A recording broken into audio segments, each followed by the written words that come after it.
Hi guys, Kayla here and welcome to Kayla Bean Watching, also known as KBW. And you know what? I feel like watching some Rebecca Parham. Yeah, cause only a day ago she posted my scary barracuda.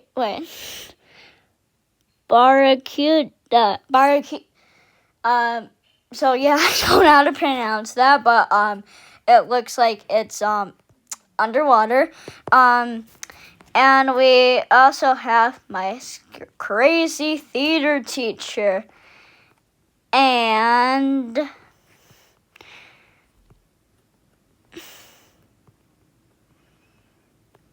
we also have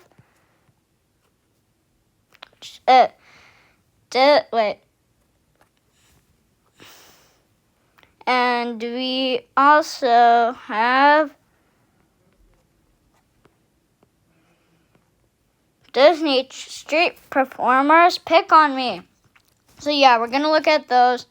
And first, I think we should start with my scary underwater story. So yeah, let's start. 3, 2, 1. When are you gonna quit making yourself feel better by spouting all this bullshit? Stay till the end of the video to see how you can get one of these guys for free. Happy 10-year anniversary, explainers and entertainers! Can you believe it? This channel has been around for an entire decade. I even over-rendered my hair for the occasion. You like it? Hope so. Live-action Becca toiled over it for hours. 10 years on YouTube and I've become the personal stylist to a cartoon character. To mark the celebration, I have a very special story for you. Grab some champagne and brace yourself, explainers. This is the one I've been keeping in my back pocket for an entire decade on this channel. Okay, well, first of all, yeah, I know that Rebecca was on YouTube for 10 years because she made, like, this really cute short, like, saying it, and, yeah, that was really, really cute of her to do that. But anyway, yeah, let's see what her story is. I mean, if she's been holding it for a decade, then it must be pretty big.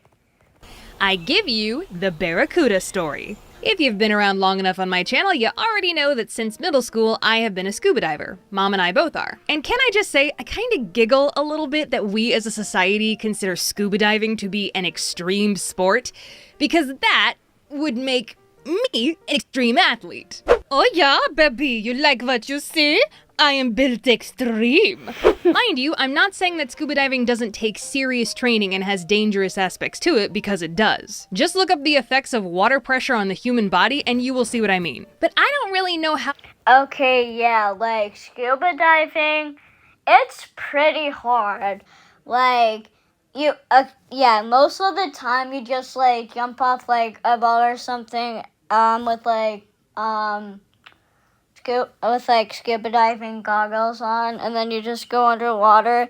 But yeah, it does take, like, a lot of training, especially if you're just, like, a kid and you don't really know how to go really underwater. It takes a lot of training, guys. it got put in the same category as skydiving. If my equipment fails underwater, I just swim to the surface while steadily exhaling my breath. If your equipment fails when skydiving, you get to spend the next minute watching the ground get closer. Perhaps using that time to ponder the life choices that led you to this moment. I should have just bought a motorcycle. Now, one thing that certainly can go wrong when scuba diving is interactions with the wildlife. But please understand that in most of those cases, it is 100% the human's fault. And in the story that I'm about to tell, yeah, I may have done a big oopsie. When I was in 7th grade, Mom and I decided that we wanted to spend a 3-day weekend diving in one of our favorite places, Cozumel, Mexico. We even invited our diving friend Susie with us because, you know, the more the merrier. Now, very often on dive trips, Mom and I would find one of the ladies around the island offering hair braiding services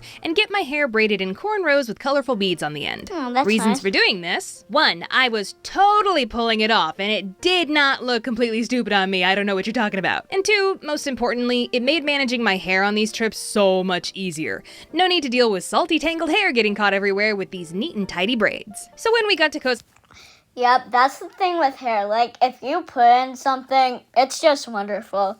Like, for bed, like after I take a bath or a shower, my mom usually puts in like a scrunchie, and then when I wake up, my hair is just so curly and beautiful, guys.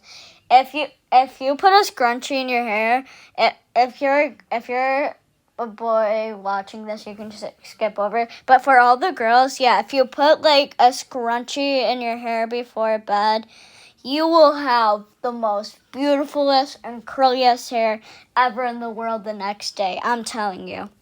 For our 3-day weekend, we immediately got my hair braided with beads. Ooh, shiny. Day 1 of diving was great, so we were very excited for day 2. It was a small group, just me, Mom, Susie, a married couple, and our dive master. The dive master is basically the guide, responsible for keeping everybody safe, getting us from point A to point B, and showing off all the fishies. We were all having fun, relaxing, floating along, looking at all the pretty things, when we got to a shallow area that had a sand bottom and lots of big rocks scattered about, each one covered in coral and fish. We were all gathered round the dive master, who was showing us something at one of these rocks, when he turned to look upwards and pointed. Hanging out near the surface were 2 pretty large barracudas. Yeah, this guy. Remember him? The one that ate Nemo's mom? Remember that childhood trauma? Of course you do. We're all still paying for therapy for that. Rebecca, we're only 2 minutes in. Do you really have to do that? Oh my. Well, now I'm traumatized. Great. One. Although this guy looks to be a Pacific barracuda, and the ones we're dealing with today are the great barracuda. Bigger, faster, and way more intimidating in my opinion. They are very aggressive and cunning hunters that rely on quick surprise attacks to kill their prey, and they'll have a go at just about anything if they think they can take it on. Well, our dive master pointed them out to us casually, but then turned back to the rock to show us something else. I, however, was more interested in these 2 giant predators. Oh no. I hovered over my group watching the barracudas for a little bit, when I noticed they both slowly started coming towards me. Now, I was a big old marine biology nerd back then, and I'd read in books that barracudas tend to be curious and follow divers from time to time. As long as you're not spearfishing or provoking them, they won't go into bitey mode. So I wasn't too concerned about them approaching. The bigger one came in close and turned the entire length of his body towards me, his eye flicking about, looking me up and down. He was large, pushing 4 feet, maybe longer, and the second one eyeing me from behind him wasn't much smaller. Not to forget those big sharp teeth are a trait you can't exactly ignore, especially when they're that close. Close. In the midst of all of this, it suddenly occurred to me. Oh no, Rebecca, just swim away. It's easy, just swim away. There is no other thing that you can do. Just swim away. Don't even... If you swim away, then the fish will swim away. Okay, then they'll just think that like they have no one to get to, since like if they follow you, and then it's kind of pointless.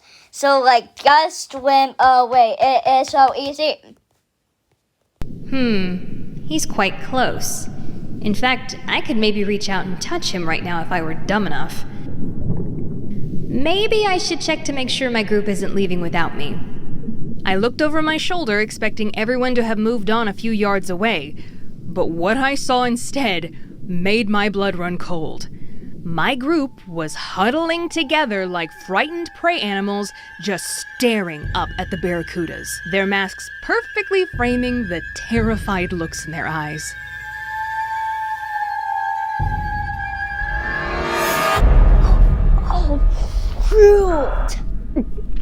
Excuse me, it's just come to my attention that I'm in danger. In general, my style is about leaving in the crumbs and the messes, but sometimes there's little things. Okay, yeah, well, you are in danger. Just swim away. Becca, I wish, like, if I went there, I would just say, swim away. It is so easy. Just do it. I swam back down to my group, but the barracuda were still in hot pursuit, following me every kick of the way. The dive master was holding his arms out to me, and when I finally reached him, he grabbed me and shoved me behind him, hiding me amongst the others. My heart was racing. I thought over and over to myself, they're going after the little one. They've picked me out as the weakest in the herd. I don't want to be fish food. We had a real standoff here. These fish were after me like I owed them a debt. All right, buddy, just hand over the tasty morsel and we don't break no kneecaps, capiche? That's when the dive master started waving his hand out to them, aggressively trying to shoo them away. But the real kicker here was clear as a bell. Even underwater, you could hear this brave man shouting through his regulator, Go away! Go away! Hey, Frankie, I think this one's trying to communicate.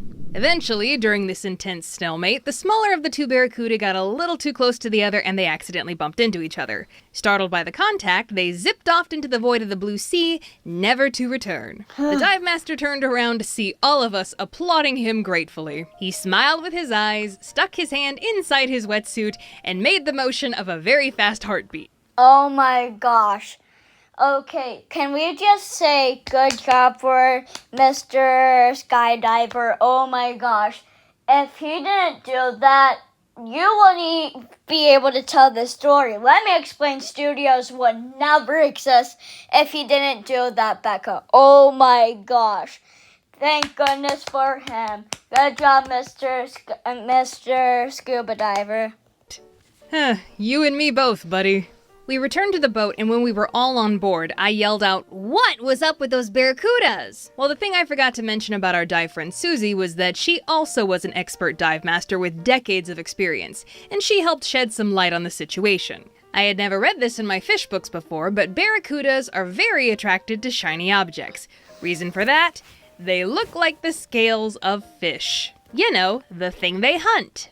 And what, pray tell, had I tied into my hair that was floating all around my head while we were underwater? Ding, ding, ding, you guessed it, shiny beads. I had made my head into a giant fishing lure. Well, I guess this is what you'd call a bad hair day. So funny, guys. Laugh. Here's a fun fact for you. There may be a handful of millennials out there who remember this story because in high school I submitted it to the now defunct teen magazine Cosmo Girl, and they published it in their Mi Vida Loca section. The day I found out my family and I were on a flight to Orlando, I was seated away from everyone else and casually reading the latest issue of Cosmo Girl that I had just bought from the airport. I read the first couple sentences of the story and thought, oh wow, a story about a girl who scuba dives. What a coincidence. Wait a minute. I'm the girl who scuba dives. Mom, guess what? I'm a published writer. You can finally be proud of me. I lost that issue when we moved to our new house, but I think I remember it had a light pink cover with some pop idol girl on it, and the story was called Bad Hair Day, and it would have been an early 2000s issue. If any of you internet sleuths out there feel like finding it, I'd be more than happy to shout you out in the next video. Just one more thing, explainers. Okay, so that was great. And you know what? Now I want to go scuba diving. I don't want to do it right now because I'm already in ice skating. Yeah, I haven't told you guys. But I'm still in ice skating, so I can't do ice skating and scuba diving at the same time. In fact, I'm gonna do ice skating again in only 3 days. So yeah, but anyway, that was a 10 out of 10, and now moving on to the next video. My crazy theater teacher. 3, 2, 1.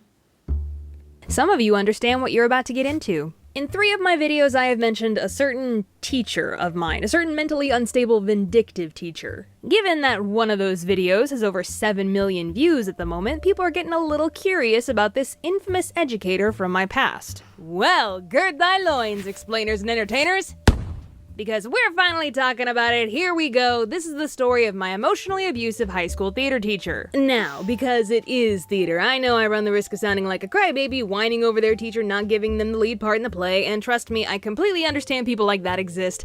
I've been in theater a long time. But I'd like to think that this story has more to do with me being in an unhealthy authority figure relationship. I'm not a martyr here, I guarantee others have had it far worse, but this woman did her damage. We'll call her Medusa, and fun fact number 1, that was her actual nickname and she wore it like a freaking badge of honor. No joke, she put up a sign on the backstage door that said, "Keep out, beware Medusa." Oh my, if she put a sign, then she might be even scaring myself. That's like me putting on a sign that said, "Keep out, beware Kayla."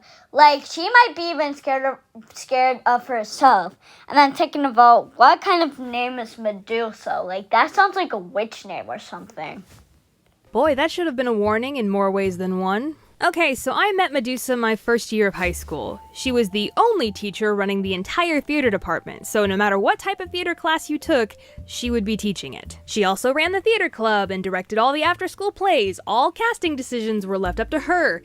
You're catching my drift. She had a totalitarian grip on every aspect of this theater department. There was no other adult there to balance her out or, more importantly, witness her behavior. Now, for some context about who I was back then. In high school, I was remarkably shy, socially awkward, a goody two-shoes, a nervous wreck, and I didn't really have any friends, even in the theater club. I was a doormat, to put it bluntly. But when Well, that's sad to hear. Well, did you have friends, like, in 6th grade? What grade did she say? Did she, like, say a grade? I don't know. But anyway, did you have some friends 2nd year? Because, yeah, when I never told you guys, but I moved somewhere. And yeah, when I was in 2nd grade, now I'm in 3rd grade, I didn't have any friends in 2nd grade, like barely. But then when I got in 3rd grade, I had tons of friends. So yeah, like, your first year, not so much friends, but as you go into the later years, you will find one. Stepped onto a stage, I was a completely different person. I could be strong and brave, confident and clever. I could show the world what I was made of. Performing was my release, my therapy. I guess that's why I didn't immediately take a powder when I learned how crazy this theater teacher was. I was holding out for that one big part, that one chance to show everyone what I could do. And pleasing this woman was the key to what I wanted. Yeah, that won't lead to anything bad, I'm sure. So what made Medusa so awful, I hear you asking? Well, for one, she was incredibly unpredictable. You never knew what kind of mood she was gonna be in or what was gonna set her off. A joke she laughed at yesterday would offend her the next day. One day she's kind and supportive, the next day she's catty and vindictive. And because of her volatile nature, it was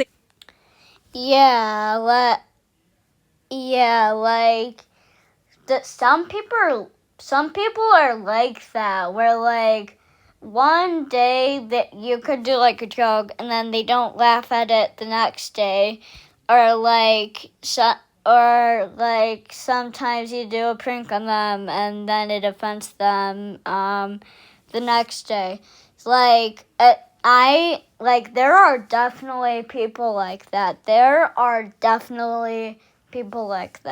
gamble anytime you needed to ask her a question or ask for help. Sometimes she'd be decent enough, and then sometimes she'd blow up in your face for wasting her time with a dumb question. Ask someone else. It would take me a stupid amount of time just to work up the courage to ask her a question, before chickening out and finding a different way around my problem. Though I think one of the most frustrating things about Medusa was her favoritism. Plain and simple, if you weren't one of her favorites, there was a very low chance of you getting a big part in a play. Or sometimes a part at all. I'm not saying she was shallow. No, that's exactly what I'm saying, because all of her favorites had two things in common. They were pretty, and they were popular. Two skills ya girl rolled a 0 on. Medusa also protected her favorites to an infuriating degree. One of them was a big bully of mine, and Medusa did absolutely nothing to stop it even after I begged her to step in. I was talking to my mom about this script, and she told me that she once confronted Medusa about this bully at an after-school play, and Medusa was more concerned about him getting in trouble than what he was doing to me. What? Okay, you should be concerned about both, Medusa. Because, I know that you should be worried about them getting in trouble, but you should also be worried about him bullying another kid. You have to be worried about both, not just one. Ooh, that is a very brave thing to say to a protective mother. Correction, that is a very brave thing to say to my mother. So yeah, if you weren't one of her favorites, you were stuck in the chorus, as they say. Hey Becca, maybe you were just an awful actor. I mean, fair point. Maybe I just wasn't any good. Thing is, Medusa always gave me A's for my performances in the theater classes during the normal school days. Medusa even once rushed up to the stage after a dark, dramatic scene to give me a hug because she was so moved by my performance. So, you see, I got mixed signals from this woman all the time. I didn't know what to think. Dang it, do you hate me or not? And this cat and mouse stringing me along emotional manipulation was what kept me hopeful. I'd think to myself, If I don't complain, if I do my best, if I do every little thing she asks of me, maybe one day she will throw me a bone. Maybe one day I will gain her favor and be given a good part in a play. Hey, you hear that? That's not good. That is not a healthy mindset to be in. That is an unhealthy relationship to have with anyone. Okay, yeah, like, you can't think that, like, if you be all goody two-shoes, they'll love you. No, because first of all, Medusa, well, I wouldn't really say she hates everyone. Like Becca said, she had favorites. But yeah, she kind of hates most of them. So, like, even if you did that, she's still not going to be your favorite. So, like, yeah, I don't think you should do that, middle school, Becca. That was the story for me for 3 years of high school. However, when senior year came, something happened. And let me just set this up for you. Once when I was a freshman, I asked Medusa why she didn't give me a part in the latest play. And she told me, Seniors take precedence in casting because they're graduating.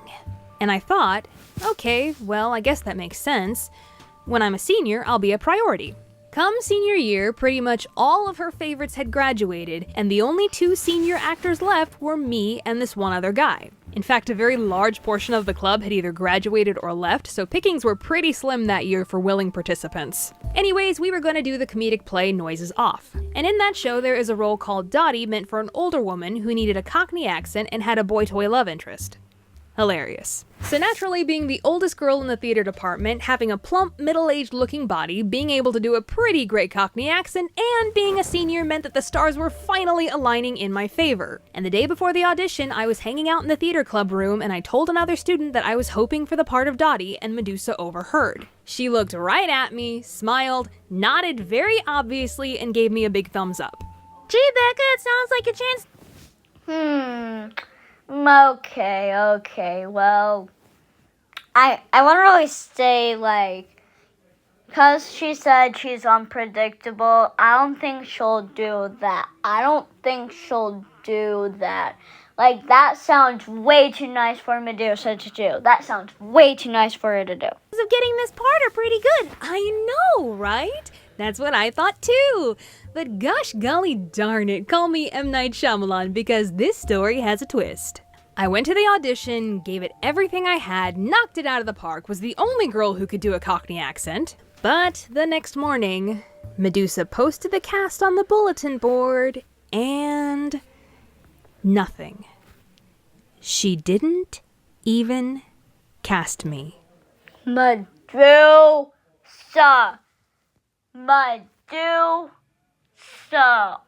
Oh my. She lied. She really lied.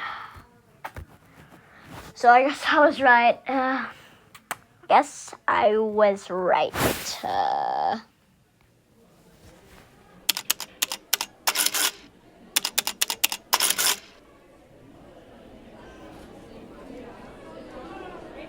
Excuse me, Medusa.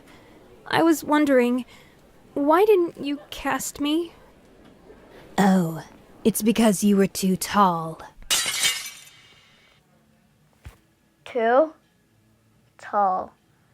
She didn't cast you 'cause you were too tall. Oh my. Well, who cares? Like, it's not like we're doing the real show. Medusa, it's okay. You can have a tall person. Not everything has to be perfect, Medusa. Plus, and you clearly said to Becca that you would do it, and you lied to her. You lied to a shy middle school girl. Do you hear that? Do you hear that, Medusa? Too tall? Yes, only short guys auditioned, and I needed your love interest to be taller than you.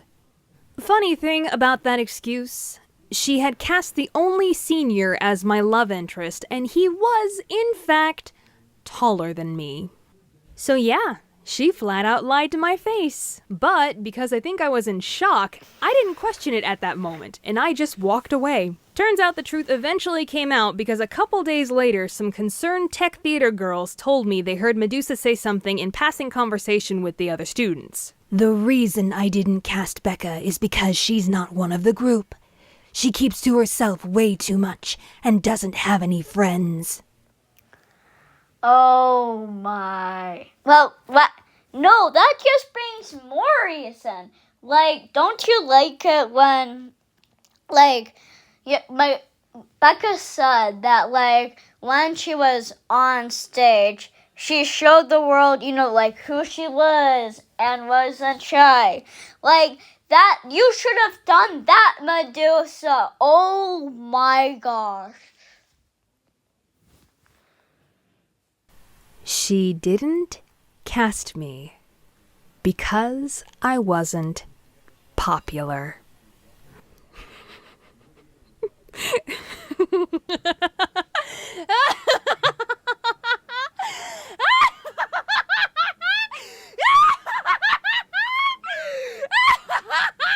That's it! I am done! I am out! Goodbye! I am over this insanity! You ain't dragging me down with you, sister! Peace, adios, sayonara, Hola. bonsoir, and all those other different languages. Consider this my Hey, final bow hola. because we Say are done hola. here! Thanks for the memories. You'll make a great YouTube video someday. Bye-bye.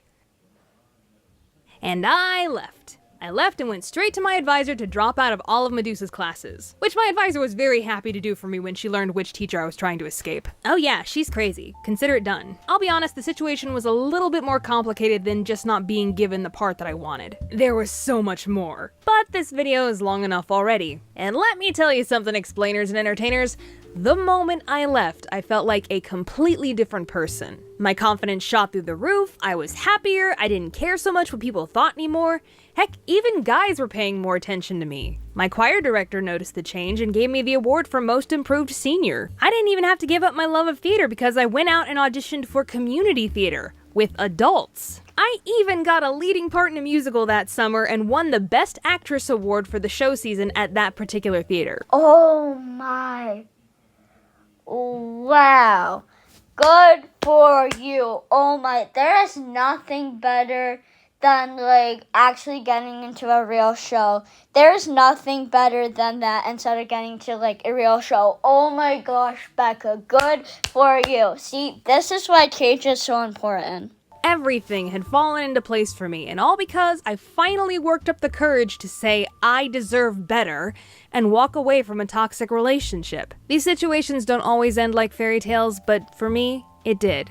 So, what happened to Medusa? A couple years after I graduated, I remember hearing the news that she had been forced to resign. I can't be 100% sure if this is the true story, so take what I'm about to say with a grain of salt, but this was the story I was told. Medusa got incredibly intoxicated on an overnight competition trip with students, locked herself in the boys' hotel room, and passed out on the bed, forcing the boys to sleep in the girls' room. Yeah. I'm not that surprised for that. Yeah, not that surprised for that. I mean, knowing her, that completely makes sense. When I first heard, I wasn't surprised in the slightest. I guess all I can say is, peace out, Medusa. Wherever you are these days, I hope you're in a better place mentally and emotionally. I mean that. Hey, at least she taught me that a bad situation in the past doesn't have to weigh you down. Because if I'm honest, I'm pretty sure it was my time spent with Medusa that taught me how to stand up to an even worse teacher later on down the line. So, that's the long and short of it. Yeah, like, it doesn't have to happen to everyone, but yeah, if you're like a really bad when you're little, sometimes when you're older you get better. But I know it doesn't happen to everyone. Like, you can still be bad when you're older. But yeah, most of the time it happens. Okay, now next one. Disney street performers pick on me. 3, 2, 1. So if you've been to Disney World or Disneyland like 2 times, you're familiar with Disney street performers. Or Streetmosphere, as I understand it's now being called. Now, I'm not talking about the face characters of the furries, that's a category all its own. I'm talking about the citizens of Main Street, the citizens of Hollywood, and any other act that you find playing out on the streets of a Disney park. Now, I happen to come from a Disney-loving family, so much so that I've lost track of how many times I've been to Disney World. I've been around. Okay, yeah, judging from Rebecca's personality, yeah, it does sound like she likes Disney. It really does. Buena Vista Block. And trust me when I say, I love Disney street performers. If we're walking down Main Street at Magic Kingdom and I hear the dulcet tones of the Dapper Dans, the day is officially put on hold. I don't care if Space Mountain has a 20-minute wait. Dapper Dans are singing Grim Grinning Ghosts and it ain't even Halloween season. But part of the gimmick of Disney Streetmosphere is audience participation, pulling some poor schmuck from the audience to half-heartedly participate in the shenanigans. And the moment I roll up to the party, I'm a blip on these guys' radar. They all simultaneously feel a disturbance in the force and look at each other like, the sacrificial lamb has arrived. I'm a target for... She has arrived. Our great student has arrived. Two reasons. One, I'm a theater brat and performers can smell each other from a mile away. And two, I'm the idiot in the crowd that actually looks like they're having a good time. Big old dopey grin. So basically, I look like I can take it. Pull me from the crowd and I'm not gonna make a harassment claim. Added bonus, sometimes I make the act better. Case in point, one time a couple years ago, I was at the Magic Kingdom and I was just farting around on Main Street. I got some ice cream and noticed that the citizens of Main Street were out and about. Now, the reoccurring characters on Main Street are the Dapper Dans, the Fire Chief, and at least two older suffragette-style ladies. There might be more characters, I'm not sure. And they were all out singing songs with a 4-piece brass band behind them. I stood up close to the front and I'm enjoying my ice cream and the show. Then suddenly, they all start singing Supercalifragilisticexpialidocious. Oh, and you know me. I start singing right along with them, even bouncing up and down on my toes a little bit, like a dork. And as they end a chorus, the Fire Chief and I make eye contact. There was a very decisive look that came across his face. He pointed at me and said, "Do you know the first verse?" A little stunned by the question, I said, yeah? And he said, "Come here, you're singing it." Before I knew it, he grabbed my hand and pulled me up in front of everybody to sing the first verse of this song. Now, most people would lock up, shrink away, have a bad case of performance anxiety, but this was it. My time had come. And I sang that first verse like the ostentatious little attention-starved theater kid that I am, ice cream and all. The audience loved it, and I was even getting some surprised smiles from the other performers. Yeah. And Personally, I totally have stage anxiety. Like, it doesn't really happen when I perform, but for some reason, like a year after I do it, my brain's like, remember that cringe moment where you sing, I have no idea. I have just no idea why. I just don't know why. After they were done with their show, I went up to them and I told them thank you so much for such a great time. And they were very complimentary and sweet. And even the Fire Chief leaned in surreptitiously and asked me, "Do you work here?"